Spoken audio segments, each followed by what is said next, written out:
اللهم صل وسلم على سيدنا محمد. ازيكم يا بنات؟ عاملين ايه؟ اخباركم ايه؟ هعمل لكم النهارده كرنب. هنعمل كرنب نخزنه علشان نخزنه. هنعمله لكم بقى بطريقه سهله وجميله خالص. هنشوف طريقتنا فيه النهارده ازاي، هتبقى مختلفه عن اي طريقه وهتعجبكم. وهنحط فيه تكه كده في الميه هتعجبكم برضه، تحتفظ بلونه وتخليه دايما ورقه حلو وما يغيرش، ويبقى ايه حلو معانا في الفريزر طول السنه لو عشنا وكلنا عمر. نتوكل على الله. طبعا انا بقى الورق اللي هو الكبير ده شلته رميته، يعني مش هيبقى له لازمه. لو عندك طيور حط لهم، ما عندكيش هترميه. يعني نشوف بقى الورقه كده اللي مش كويسه نشيلها عشان ما تبقاش مقطعه معانا ويبقى لونها وحش. ودايما الكرنبه اللي تجيبها هاتها مهويه زي دي كده.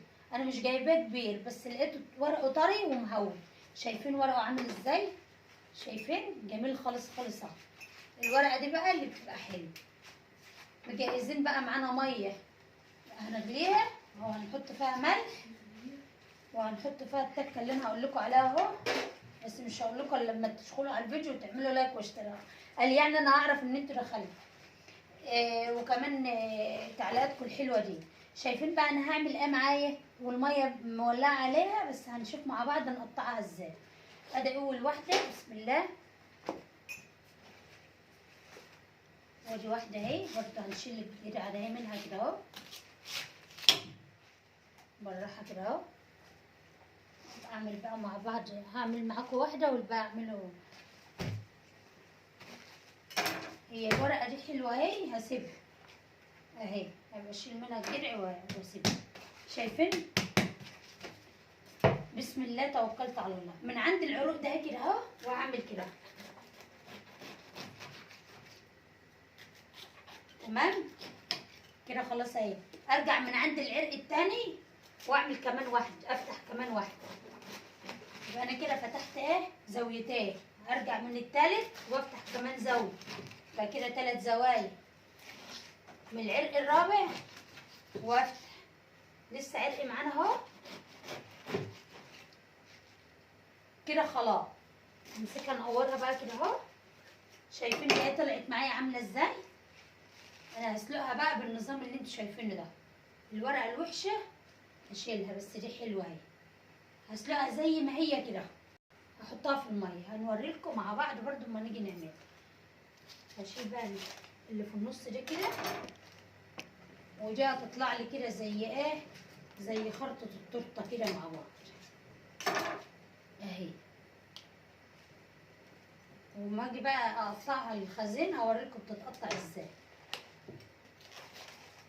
طبعا اهم حاجه بقى الكرنبه تبقى حلوه. دي صغير يعني، اللي جواها ده اهو هشيله حده، والتاني هيساب كده اعمله.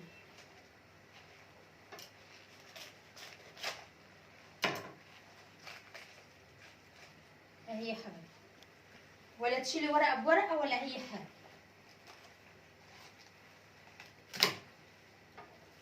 كل الهرس ده بقى هنشيله كده. الورقه الحلوه دي طالما مفيش فيها لون مغيرها ولا حاجه مبطعاها ولا مخرقاها مش هرميها، هسيبها.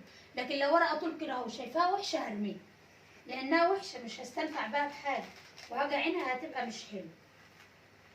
وعلى فكره الشرط بقى ان الكرنب يبقى حلو من جوه، ما يبقاش كله مفرغ زي ده كده. ديت فيها حتت مفرغه اهي. ما الميه تغلي بقى هنشوف هنعمل ايه مع بعض.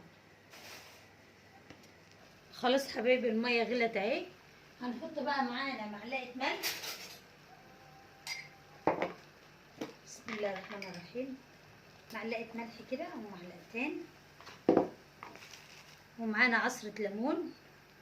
سرها بحالها كده اهوت وحطيها، تدي طعم حلو مزازه كده للكرنب بتاعنا. دايما بحب اعصر فيه ليمون واحط عليه زيت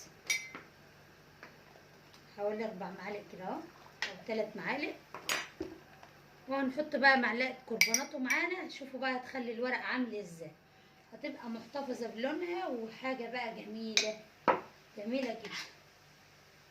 في واحده هنا اهي سبتها بحالها عشان صغيره، حشت بس اللي في النص بتاعها وسبتها زي ما هي كده. حطها زي ما هي كده اهو بورقها كده اهو.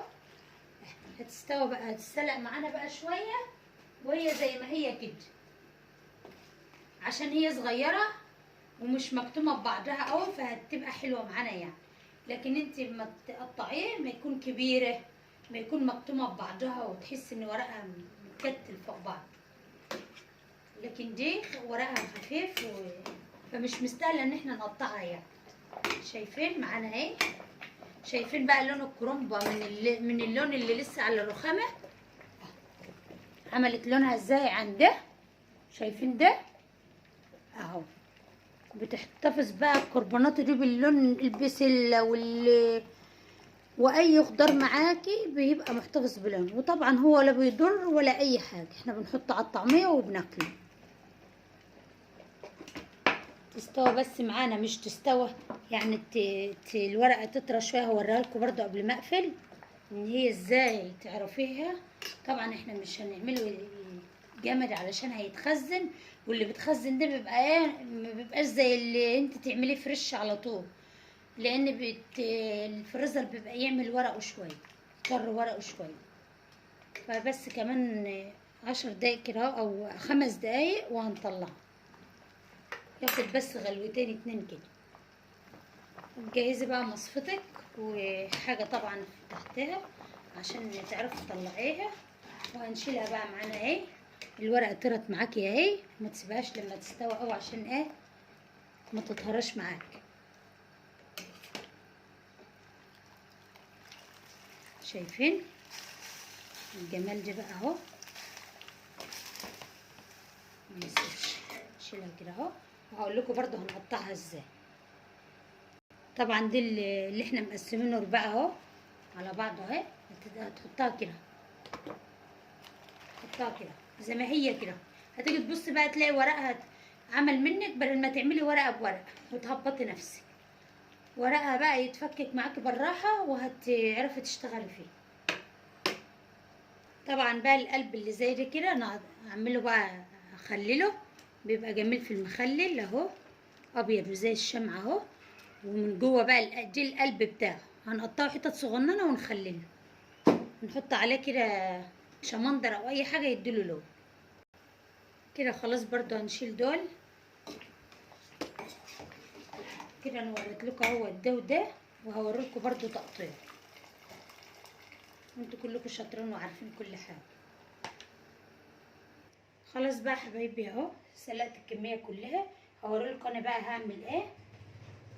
هي نسلقها ببعضها اهي. طبعا خلي دي فيها عشان تعرفي تشيلها كده وتتحكمي فيها زي ما انا شايلاها الوقت كده ومتحكمه فيها. هتعمليها كده اهو على الرخامه بتاعتك، وهتشيلي الجرع بتاعك ده اهو. بسم الله الرحمن الرحيم كده اهو. انا بقول لك تعالي من عند الجرع ليه، علشان ايه تبقى كده طالعه كده معاكي ما فيش فيها ورق، تبقى الجرعه بس.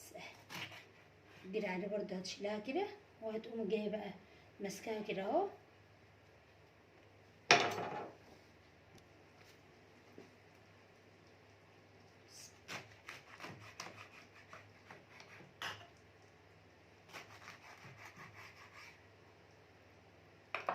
تيجي تبص بقى تلاقيها على بعضها اهي، رقه ورا رقه ورا رقه. حطها بقى في الكيس البلاستيك برضو بتاعك كده، وما تيجي تحشي بقى تبقى تسوي زي ما انت عايز اهي، رقه رقه كده. تمام.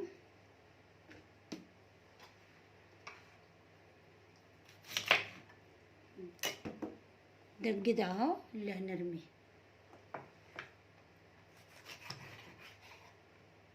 وبأي طريقة انت ممكن تعمليه بأي طريقتك انت بقى، بس هي دي طريقتي فيه وبتبقى حلوة وما بتبهدلش منك.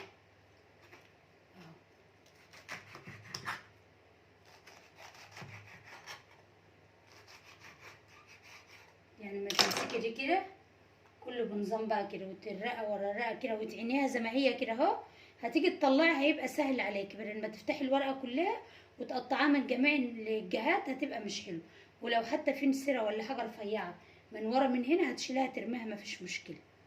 ولما تيجي تحشي بقى هتحشيها بوضعك انت وبطريقتك انت، العرض اللي انت عايزاه اعمليه. وانا مش هريقه في الميه.